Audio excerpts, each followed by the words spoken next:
Meet Captain Kim Killer Chick Campbell, the pilot who refused to give up the controls of a crippled A-10 Warthog over Baghdad.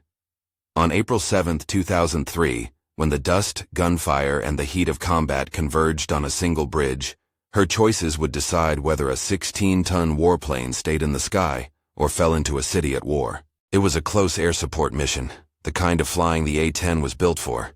The Thunderbolt II, nicknamed the Warthog, is designed to get low, see the fight, and bring brutal accuracy to bear for troops on the ground. Its centerpiece is the GAU-8, a massive rotary cannon that can chew a clearing into submission.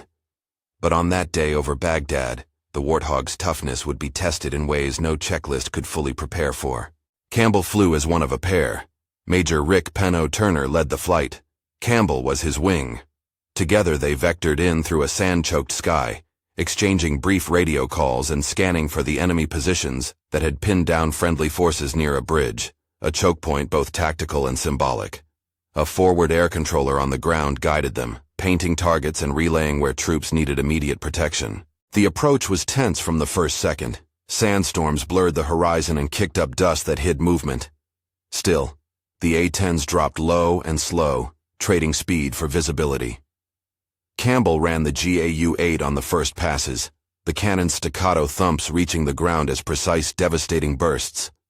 The Warthog's firing was surgical, aimed to suppress and dislodge enemy fighters thought to be sheltering under and around the bridge. But the enemy was not where it first appeared to be.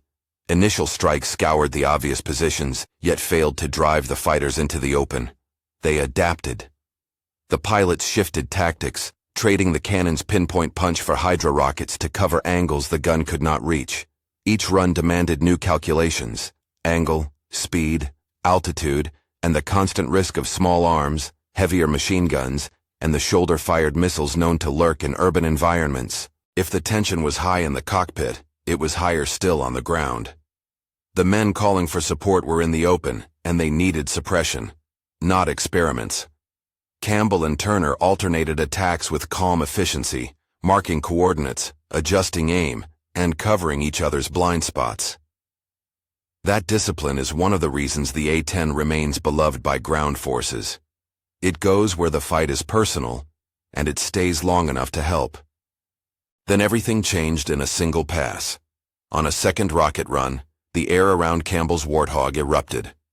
A missile, almost certainly a shoulder-fired system, struck the aircraft. There wasn't a single dramatic moment of cinematic flame and explosion. Instead, the cockpit instantly became a gauntlet of warning lights, sudden smells, and metal complaining under stress. Alarms screamed, instruments flickered, and systems that pilots take for granted stopped responding. Most immediately, the hydraulics failed. In modern fighters, hydraulic systems amplify pilot inputs, letting a human move control surfaces that would otherwise be too heavy.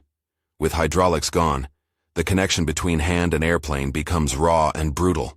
Controls that had been light as feathers turn to iron. The A-10, the sturdy machine that had absorbed small arms before, now listed toward the unfamiliar territory of being a damaged, barely controllable giant. At that point, every option on the checklist read like a cliff. Ejecting over Baghdad meant parachuting into hostile territory, a risky, uncertain prospect for survival and capture. Going down would likely mean losing the aircraft to the city below, possibly risking civilians and friendly forces on the ground. The alternative was rarer, more physical, a manual control mode that bypassed the standard hydraulic assists and left the fate of the airplane in the literal strength and determination of the pilot. Campbell made a decision in a matter of heartbeats. She chose to stay. She chose to fight the airplane rather than abandon it. That choice didn't come from bravado or from a script written for headlines. It came from training, from the weight of responsibility, from knowing that her wingman, the troops on the ground, and the people below depended on every second she could buy them. Turning to manual control meant that the cockpit became less a place of polished electronics and more like a tug-of-war against physics. The control column, the stick between her knees, no longer assisted her. Every input was resisted by hydraulics that were dead and the mass of the aircraft itself. A full motion correction demanded muscles and persistence. The column would take huge, deliberate force, a wrestler's stance against a living machine that wanted to keep falling toward the wrong attitude. Responses were slow and delayed. The plane would lag, then slowly reply. A conversation in inches and minutes rather than degrees and seconds. For an hour, Campbell wrestled with that delayed, unforgiving feedback. The radio was a thread of human connection running through the metal. Turner circled and stayed close, watching, relaying measurements, and offering quiet support. The forward air controller relayed ground status. The rest of the formation peeled back or took defensive positions, giving them space. In the cockpit, noise was constant. Engines coughing, loose panels fluttering, and the instrument panel a mosaic of missing normals. But amid it all, Campbell's hands and arms did the work that hydraulics no longer could. Flying a 16-ton aircraft by sheer human force is a test against exhaustion as much as it is against the machine. Every adjustment had to be planned, anticipated, and held. The A-10 responded eventually, sometimes with a lazy roll, sometimes with a stubborn yaw, but it responded.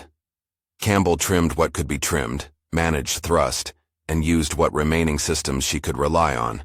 She cycled switches, confirmed gauges when they read at all, and kept one eye on the horizon while listening to the radio for the one resource she could not provide herself. Help. That help took the form of teamwork and technical improvisation. Turner flew cover, trading places to keep sightlines clear and to bring his own situational awareness to bear. Ground controllers and other aircraft fired countermeasures or diverted their attention to possible new threats.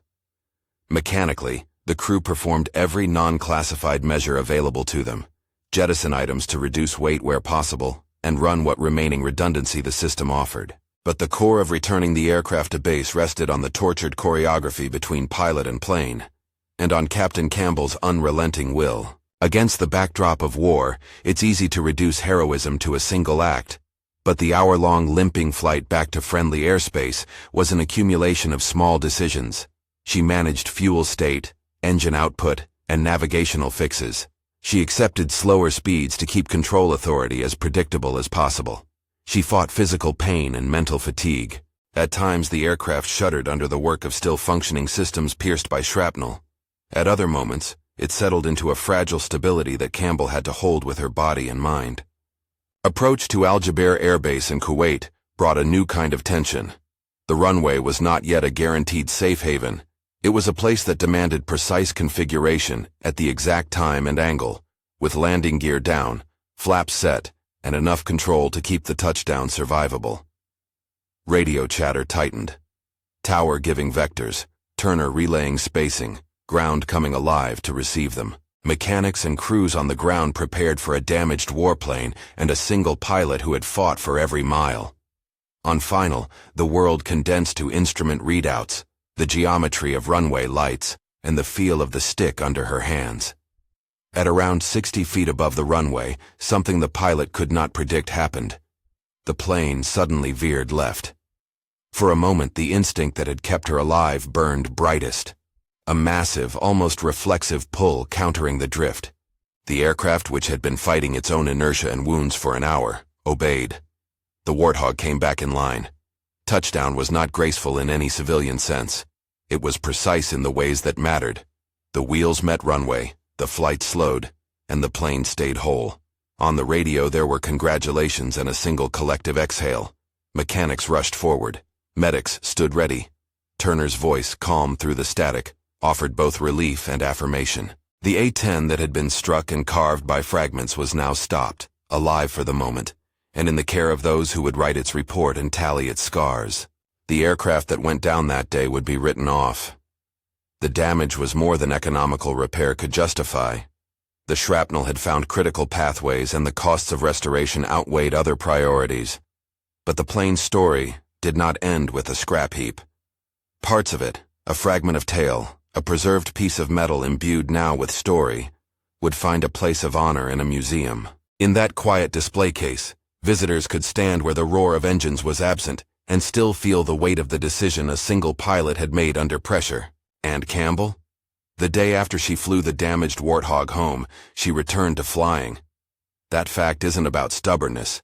It's a testimonial to training, resilience, and the way aviators make mission and duty part of who they are. Her call sign, Killer Chick, was radio shorthand, a personal handle in a dense culture of nicknames and brevity. The call sign carries no trivialization here. It's shorthand for someone others relied on in the air, someone whose actions under duress defined not just personal courage, but professional competence. There are a few elements that make this story more than a single act of bravery. One is the character of the aircraft itself. The A-10's design, armored with redundant systems and a geometry that favors survivability, gave Campbell a fighting chance. Another is the invisible teamwork. Turner's presence, the ground controller's guidance, the maintenance crews ready on arrival, and the soldiers who had called for support in the first place. And finally, there is the human calculation. The instant where a pilot weighs options and chooses a path that keeps both machine and life in play. This is not a tale of miracles. It is an account of training meeting instinct, of technology enabling human choices, and of a pilot who accepted the physical strain of pulling a broken airplane back from the edge. The A-10 that day was damaged beyond repair.